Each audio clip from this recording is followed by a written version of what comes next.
Hello दोस्तों। आज की इस वीडियो में हम लोग ये जो हमारा पांचवा प्रश्न है इसको हम डिस्कस करने वाले हैं।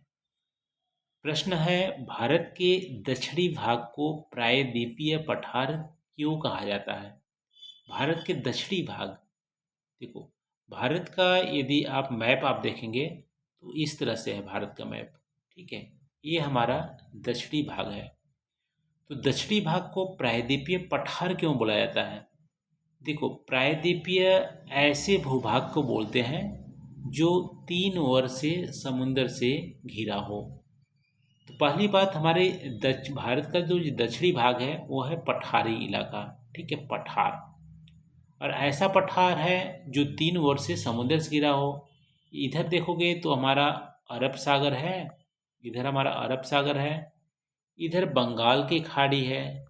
ठीक है, और नीचे आप देखोगे तो हिंद महासागर है। तो तीन ओर से समुंदर से घिरा है, इसलिए ये हमारा प्रायद्वीपीय हो गया। और ये पठार है, इसीलिए हम बोलते हैं प्रायद्वीपीय पठार।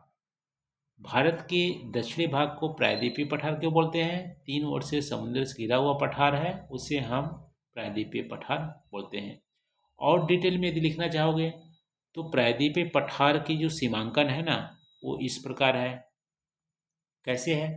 इधर आपको पश्चिमी घाट है, इधर हमारा पूर्वी घाट है, और यहाँ पे विंध्य की पहाड़ियाँ हैं। तो विंध्य की पहाड़ियाँ, पूर्वी घाट और पश्चिमी घाट के बीच का जो हमारा एरिया है वो हमारा प्रायद्वीपीय पठार है। और इसका जो आकार है वो हमारा त्रिभुजाकार है, ऐसे त्रिभुजाकार है। ठीक है, तो ये भी पॉइंट आप यहाँ पे लिख सकते हैं। तो यहाँ पे समराइज वे में आप बोल सकते हैं, भारत के दक्षिणी भाग को प्रायद्वीपीय पठार इसलिए बोला जाता है क्योंकि ये पठारी भाग है, और ये पठारी भाग तीन ओर से समुद्र से घिरा हुआ है। पूरब की ओर बंगाल की खाड़ी है, और पश्चिम की ओर अरब सागर है, दक्षिण की ओर हमारा हिंद महासागर है। इसीलिए इसको प्रायद्वीपीय पठार हम बोलते हैं। तो बस इतना ही दोस्तों, इतना ही आई थिंक जो आंसर होगा आपके लिए सफिशिएंट होगा एग्ज़ाम में लिखने के लिए। So thank you for watching. Thank you दोस्तों। वीडियो कैसी लगी आप कमेंट करके ज़रूर बताइएगा। Thank you.